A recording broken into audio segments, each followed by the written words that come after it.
अफसोसनाक खबर देंगे आपको। मुल्तान में मुजफ्फरगढ़ रोड पर चलते चिंची रिक्शे में एलपीजी सिलेंडर फटने से आग लग गई। एक ही खानदान के 3 अफराद झुलसकर जान बहक हो गए हैं और 12 अफराद के जख्मी होने की इत्तलात मौसूल हो रही हैं।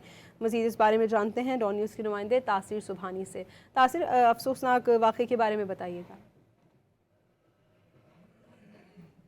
मुल्तान के मुजफ्फरगढ़ रोड पर पेश आया है कि एक ही खानदान के ये लोग थे जो कि मुजफ्फरगढ़ से मुल्तान की तरफ ये रिक्शे पर सवार होकर आ रहे थे और इसमें बताया जा रहा है कि 16 के करीब लोग सवार थे, जिनमें से अचानक यहाँ पर जब ये पहुंचे मुजफ्फरगढ़ रोड पे तो धमाके के बाद एलपीजी सिलेंडर जो है वो फट गया, जिसके बाद जो है वो रिक्शे को आग लग गई, जिसके नतीजे में रेस्क्यू के मुताबिक जो है वो 12 अफराद जो है वो झुलस कर जख्मी हो गए हैं, जबकि 3 अफराद जो है वो जाँ बाक हो गए हैं। जख्मियों को जो है वो निश्तर अस्पताल मुल्तान के जो बर्न यूनिट है वहां पर मुंतकिल कर दिया गया है। जबकि मैं आपको बताऊं कि मुकामी पुलिस और दीगर जो अदारे हैं वो मौके पर पहुंच गए और वहां से रेस्क्यू ऑपरेशन जो है वो उसको मुकम्मल कर लिया गया है। इब्तदाई तौर पर रेस्क्यू के मुताबिक यही बताया जा रहा है कि एलपीजी सिलेंडर फटा है, जिसके बायस जो है वो फौरी तौर पर रिक्शे को आग ने अपनी लपेट में ले लिया और वहां पर जो है वो लोगों को जो है वो बचाने के लिए जो मुकामी लोग हैं उन्होंने भी कोशिश की, लेकिन इस अफसोसनाक वाकये में है 3 अफराद जो है वो झुलस कर जाँ बहक हो गए, जबकि 12 जख्मी हैं, जिनमें से